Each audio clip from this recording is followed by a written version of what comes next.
Yo, what up? What up? It's your boy, 410 Josh. Fresh off the weekend. Hope everybody had a great weekend. Everybody's doing well. Y'all know we back for that Hot Topic Monday. As usual, we're going to go talk about a lot of things been going on in hip hop, talk about things that's viral in the culture, and, just give y'all my perspective and I get y'all's and chop it up and get everything back on track. So before we get into that, I want to first thank everybody for following my new page, 410 Josh. So I'm creating this page to upload all my content because right now, y'all know I'm doing this on my personal page. And I know this is where a lot of us are and we interact, but I'm really trying to get everybody to my 410 Josh page. So as of right now, I'm still going to upload the videos, but eventually, I know I said I was going to do that starting today, but I'm noticing I've already built a rapport with y'all here. So I'm going to keep this here for a little bit, but I'm probably going to start maybe next week, uploading all the content to 410 Josh page.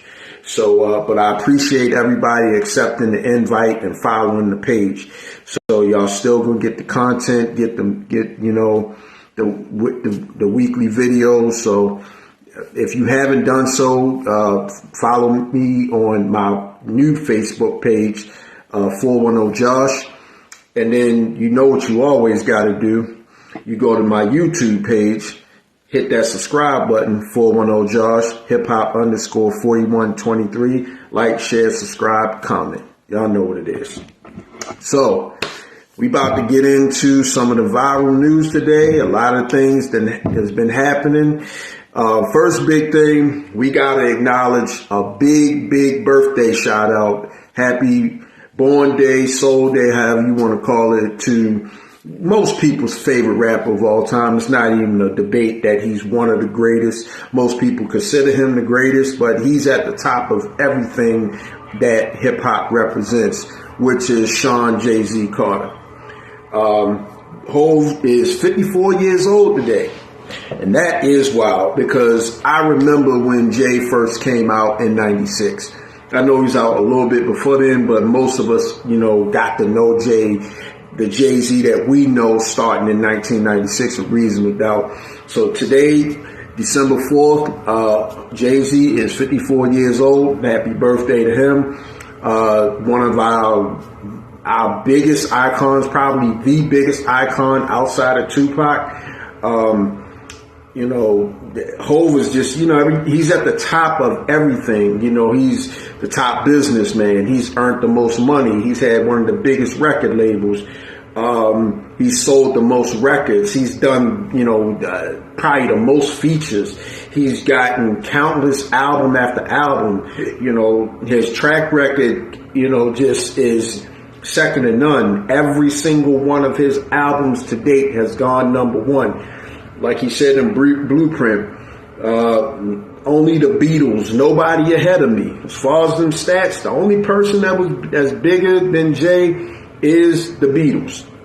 I know everybody's saying Drake, but we're talking about like actual record sales, not just streams. And no disrespect to streams, but as far as what Jay has done, he's literally at the top. So he makes it hard for you to say he's not the greatest because he's done everything at the top level. So happy birthday to Sean Corey Carter. Another news clip that we got, so viral post going around. Legendary producer Pete Rock, he posted that as of today in November 2023, Spotify has made $12.356 billion in streaming money, and independent artists get 3 cents a stream. So for an artist to be able to make any type of money, he basically said if you you need 1 million streams to even earn $3,000 as an independent artist. That the real sales come in from buying singles and buying albums, or you buy, albums, cassette tapes, vinyls. However, it's the physical projects which help our artists make money. These streams is, really starving them out. I happen to agree 110%. I never honestly understood how streams work. To me, it's almost like a, how do I say this the right way? It literally makes no sense, like in what they're doing, because,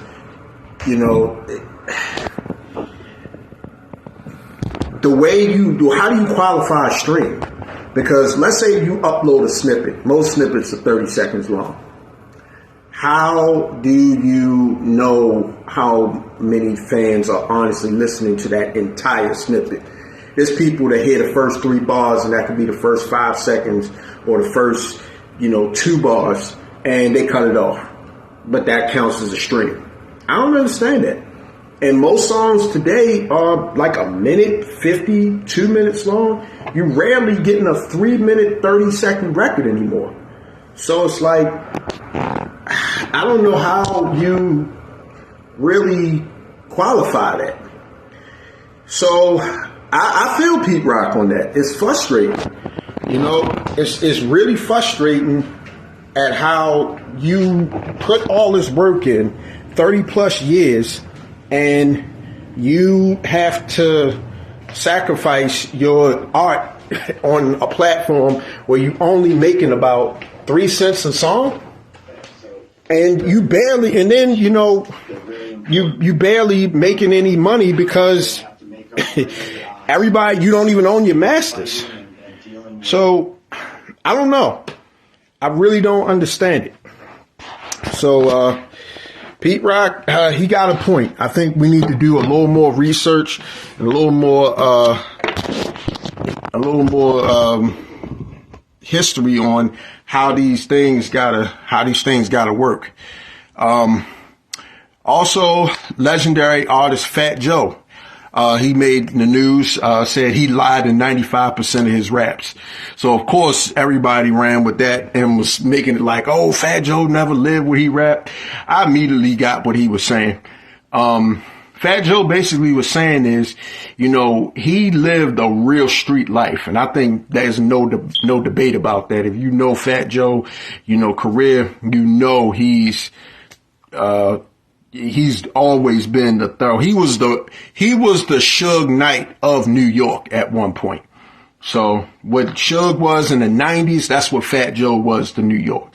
And to a degree, I think he still has some level of that fear because, nobody don't play with him. Like 50 probably the only one that ever tried him because he just get wild like that. But don't nobody play with Joe like that. I think everybody know that. He was basically saying is artists got to be a little more creative in their raps. If they're going to talk street shit and talk gangster music, they got to be able to code certain things so as to not get themselves indicted. Because a lot of what's going on is a lot of self-snitching in this music. So I definitely agree with Joe. I got exactly what he was saying when he said it. So, Joe, his track record is unquestionable. He might be still one of the most underrated artists, but can't nobody take away what he's contributed. And I think everybody knows, he's not to be played with. We also got Slim Thug is in a bit of hot water for his comment. He was basically saying he doesn't like Jewish people owning our music. He said he feels as though Drake is Jewish, let Jewish people own Drake's music. He's saying, black people need to own our own music and we got to take back our culture. And until we get to that, we'll never be, in a place to where we really have ownership. So I'm going to be honest with y'all. While I love what Slim Thug said, and he's absolutely right, we have heard this story too many times, and we all know it's still going to be about the bag for most people. because we've seen a lot of new artists and a lot of legendary artists start selling off their catalog and their publishing for whatever reason. But, you know, the thing is this. Everybody wants to, you know, we talk ownership, we talk about this, you know, black excellence, this, that, and the third. But let's be for real. The only way to do that is if we all, as a collective in hip hop, came together and put our money together and completely separated ourselves from the industry as we know it, which nobody's going to do. So that would mean you would have to have the Jay-Z's, the P. Diddy's, the Coach K's, the Birdmans, the J. Princes, all the major players, the big executives, the real money makers in this game, you know, that really, you know, is really moving and shifting things in the culture. They would all have to come to the table and say, look, we about to make this thing of ours, really this thing of ours. And ain't nobody going to eat off of us unless they black. But honestly, that's just, it's not going to happen. So while it sounds great and I do agree with it, it's just, to me, it's just not going to happen because nobody's willing to give up the bag and nobody's willing to go through the trenches to really get that type of bag. So, I don't know. So today marks, this is kind of sad, not even kind of sad, it is sad. Today marks the 16th anniversary death of the legendary Pimp C. Chad Lamont Butler, Pimp C from, Port Arthur, Texas, one half of UGK. He passed away 16 years ago, in a hotel, from a overdose of lean and sleep apnea. If you grew up on Pimp C or you knew him and you listened to UGK, everybody know he was quite a character. He's one of those one of ones. It's like legendary artists that we know is like in their own lane. Rest in peace, Old Dirty Bastard. Rest in peace, Biz Markie, you know, Tupac, you know, the Big Pun. These artists were just like a one of one. You can't really duplicate them. Pimp C was an artist that you just can never duplicate. He had a sense of humor that was just unparalleled. I mean, the wildest stories. If you go back to some of those, you know, Smack DVDs and, you know, when he was pulling up on people, you know, in the most awkward moments and, you know, saying stuff on record, it's like, you know, Pimp, man. I ain't gonna lie. I miss that dude. I always think like, I could imagine like, what if Pimp C was alive today and had Instagram and Twitter and could go live? I mean, it would be nonstop, like comedy. And the thing is, he was serious when he was talking. So, yeah. So rest in peace, Pimp C, man. Also, today is another legendary anniversary.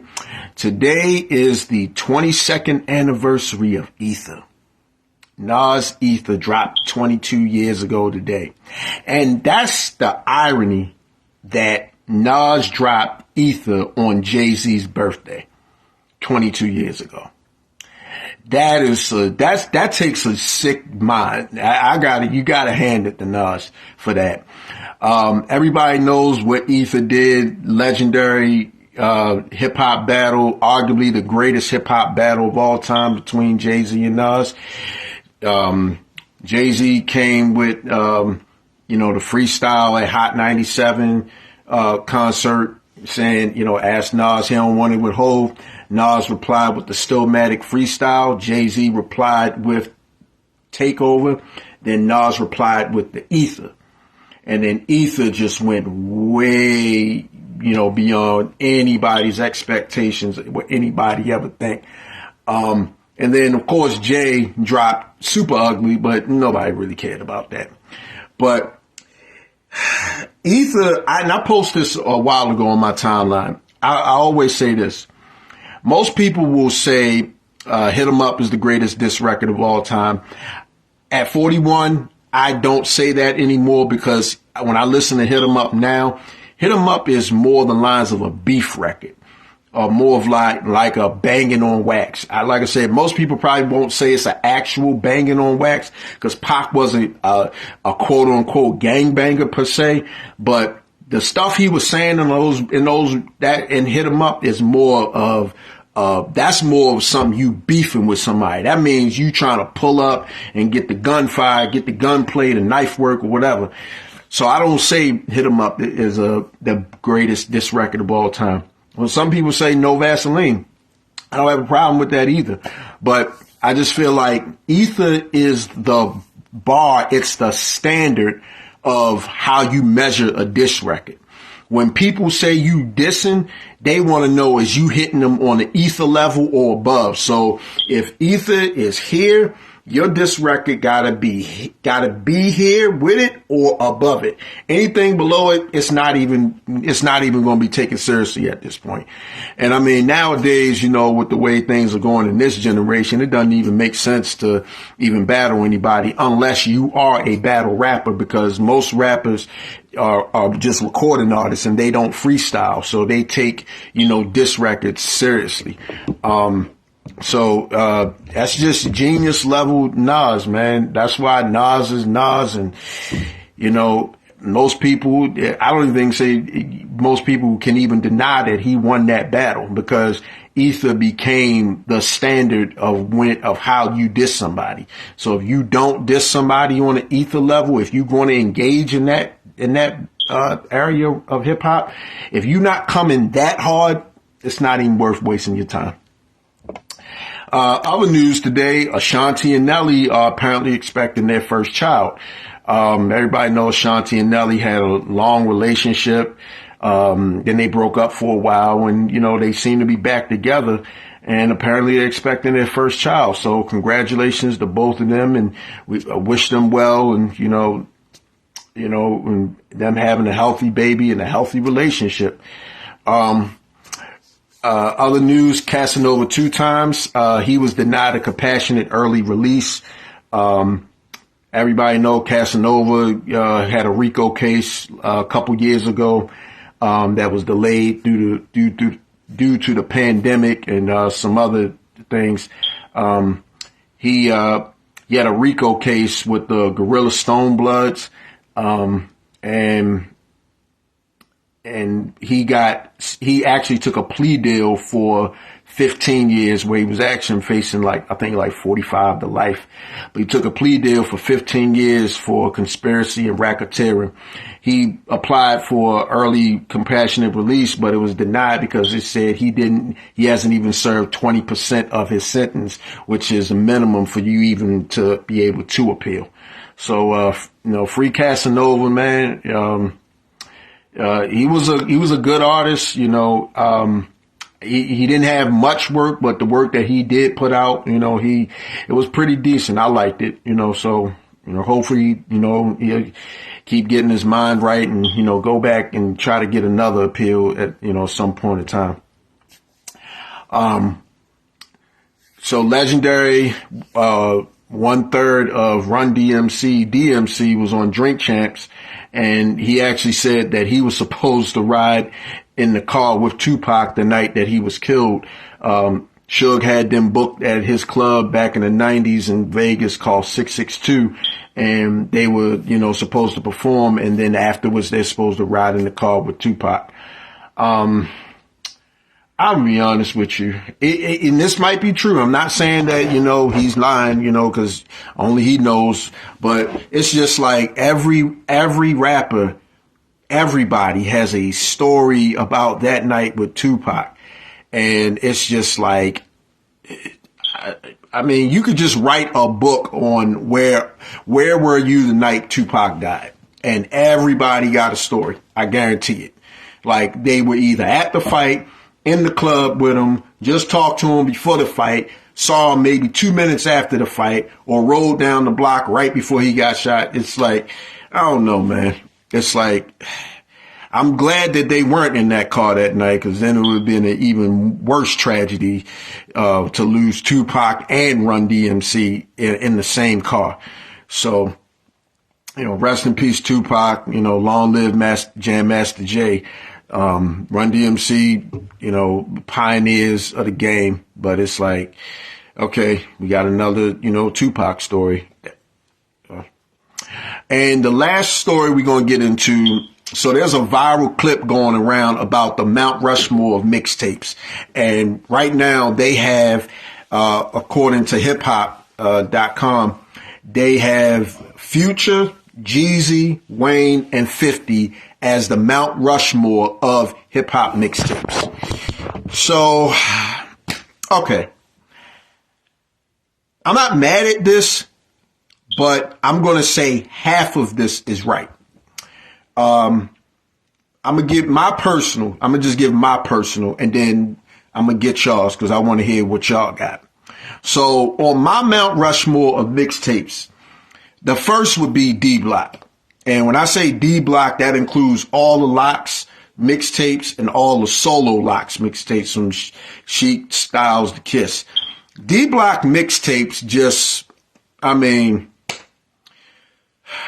even if you don't have a Locks album, if you got all their mixtapes, you've got a solid catalog of their work.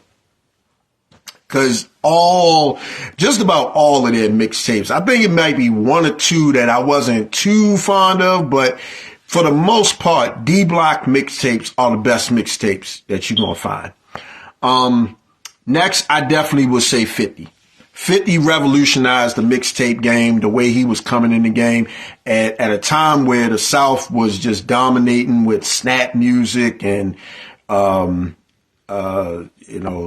crunk music and, a lot of the more mainstream poppy type songs were taking over. Here comes 50 out of, Southside Queens, New York, with just New York gangster music, just putting the streets back on the map. Like, okay, I'm here. All this bubblegum shit about to get out of here.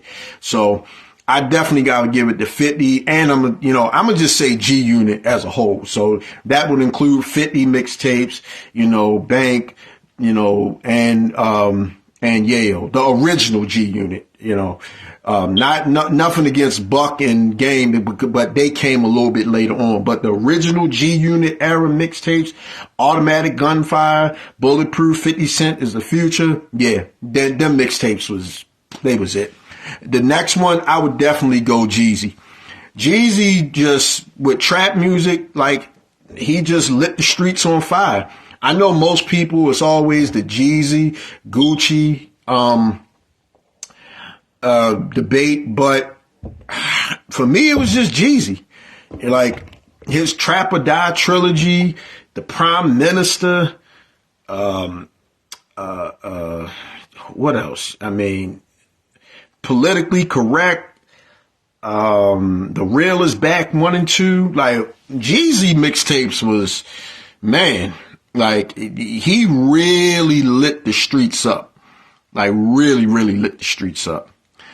My last one, this is going to be kind of tough.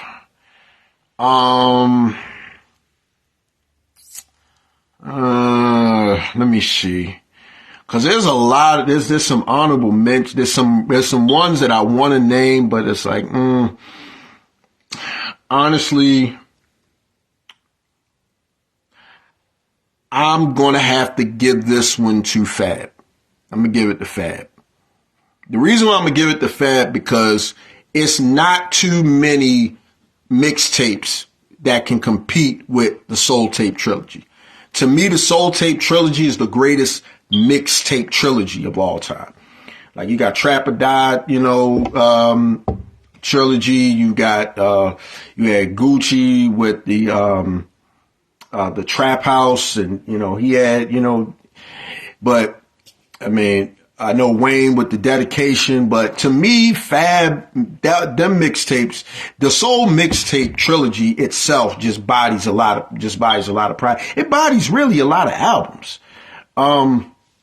Then of course, the Summertime Shootouts, that kind of got a lot of mixed reviews for the Futures, but the bars was hard. The Friday night features, he killed every single one. I mean, the classic, none but classic 90s records, and Fab killed every single beat. Loso's Way, Rise to Power, the double mixtape, that was fire. And to follow up with the concept album, yeah, he definitely, Competition is None, Competition is None 2. Yeah, I definitely going to give it to Fab. So mine would definitely be D Block, be 50 and G Unit, Jeezy, and Fab. So that wraps that up. So we're going to go through the chat and see who's in, and just check this out. Let's see who we got in here. My man Quan Newark, thanks for coming through, bro. Appreciate it. Kay Williams, how do you too, love? Thanks for coming through. Lynette Stevens, thank you, love, for always coming through, showing your support. My man Quentin Q in the building. Appreciate you coming through, bro. I see Quan Newark. Nah, you got to play 30 seconds. Okay, so you got to play 30 seconds to qualify as a stream. Okay. I still think that's just whack to play 30 seconds to qualify as a stream, and then you get 3 cents per stream. I mean, that's just not right. All right. Fat Joe. So yeah, Lynette. So the Fat Joe, I think the media, not only viral media, social media, but it's like everybody took that out of context. Joe wasn't saying he was lying about, who he really was. It's like he couldn't tell everything he did in music because he really was living like that. So Quan, I got what he's saying too. Yeah, man. Yeah, Quan, we got what he's saying. It's just, this era, just that whole keeping it real thing, just people just took that so literal, and now it's like you keep it real and then you gonna get a Rico. Okay, my man Julian Jackson, appreciate you, bro, coming through. All right, Quan, let's see, what was that one? Hold on a second. Hold on a second. Okay, it gotta be quality music because you can own your music. It can be worthless, no disrespect if it ain't quality. Yeah, I agree with that. If your music is not being used and published, and you're not appearing in commercials and, it's not used in ads, then yeah, owning your masters is worthless. But I just think for just to show Black people have ownership of their own, it's like, I see what his point is, but it's like, we're not going to do that. So I don't even see a point of even, I mean, I get what he's saying, but we're not going to do it. So, all right, my sis Leila, thanks for coming through, sis. Appreciate it. Nate Wilkes back in the building. Appreciate you coming through, bro. Okay, let's see who else we got on here. Not the Smack DVD.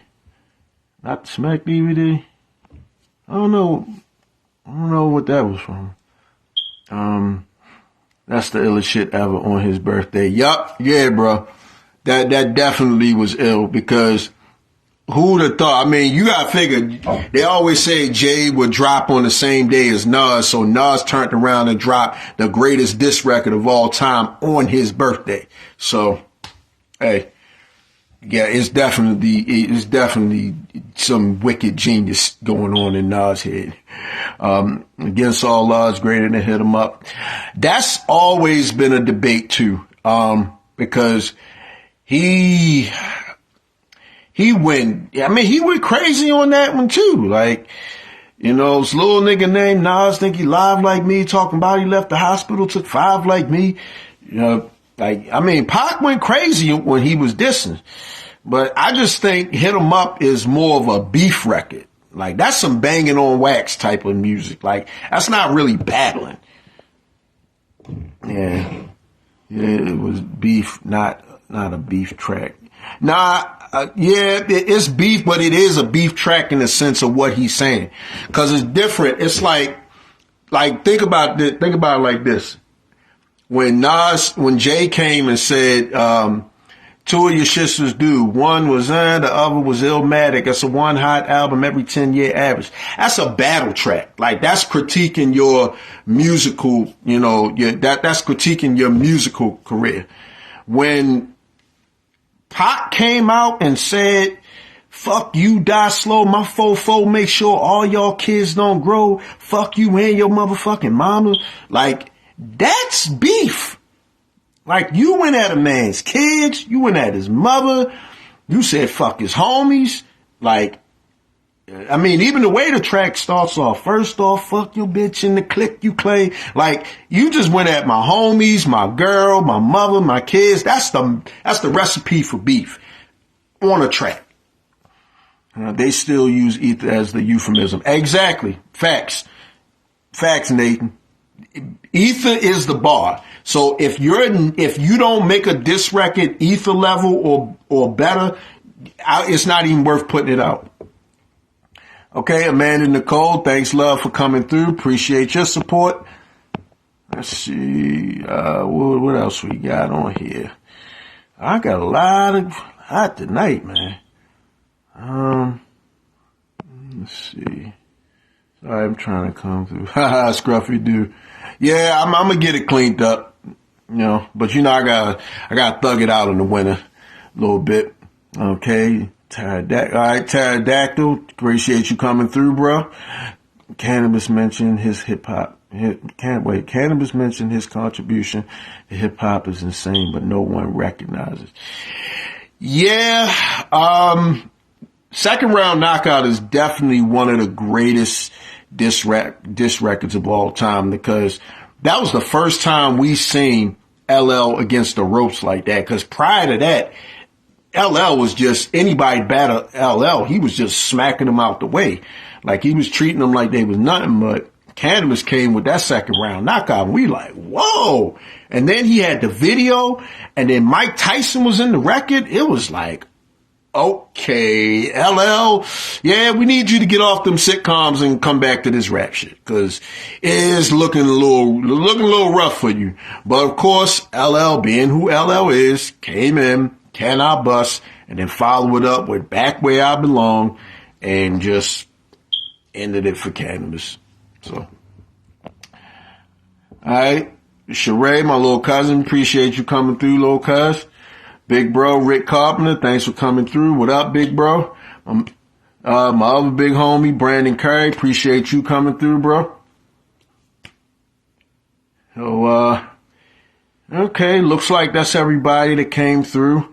So, I want to again thank everybody for subscribing to my new page, 410 Josh. If you haven't done so, subscribe to 410 Josh on his Facebook. If you haven't also done so, go to my YouTube page, 410 Josh, hip hop _4123. Hit that subscribe button, like, share, comment. I'm going to be back with y'all on Thursday with the classic Throwback Thursday album. One for the females, one for the males. We're going to talk about their cultural impact, their personal impact on me, and where are they at now in their careers. Peace and love. I'm out.